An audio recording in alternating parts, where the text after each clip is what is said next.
But our winner, Dobbs of CNN, who's been teetering on the edge of madness for a couple of years now, and last night stopped the teetering part. A critic from the LA Times, CNN's partner in an upcoming debate, accused CNN of improperly tailoring the first half hour of its YouTube debate last week to reflect Dobbs' personal obsession with undocumented immigrants. The latest Wall Street Journal NBC News poll suggests the topic is only the 5th highest priority among American voters at 11%. The latest Pew poll says it's only the 6th priority of Republicans. Dobbs thinks it's the only one. The critic called CNN corrupt. Strong language. But of course, on this topic, Dobbs is corrupt and hypocritical too, as we'll examine in a moment. First, though, let's play the tape of some of Dobbs detonating, largely because at this point, I'm sad to say, my impression of him consists of only the 3 words. I'm Lou Dobbs. Imagine that. We offended the little liberal Lily. Not only was Rutten apoplectic that presidential candidates would actually have to deal with the issue of illegal immigration, but Rutten's tortured mind crushed his own sense of reason and managed to conclude that CNN focused on illegal immigration to create a larger audience for me. Did Rutten notice I was not involved in that debate? The candidates get a little nervous if I'm in the same building. Rutten, you either don't know how to read a survey, a poll, or you have no interest in the facts.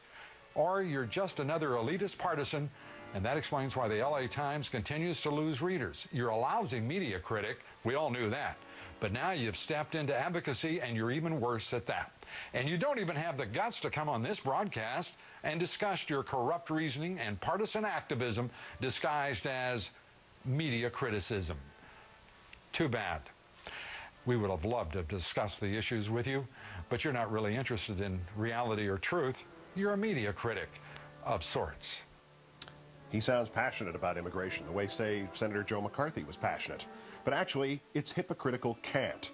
As noted in the book A Sunday Horse by Vicki Moon, Dobbs has 2 daughters who have for years been passionately involved in show jumping, the upper-class, super expensive, elitist world of horses and hurdles. Show jumping depends on, and Lou Dobbs spends his money indirectly employing, hundreds of the very people he rails against each night.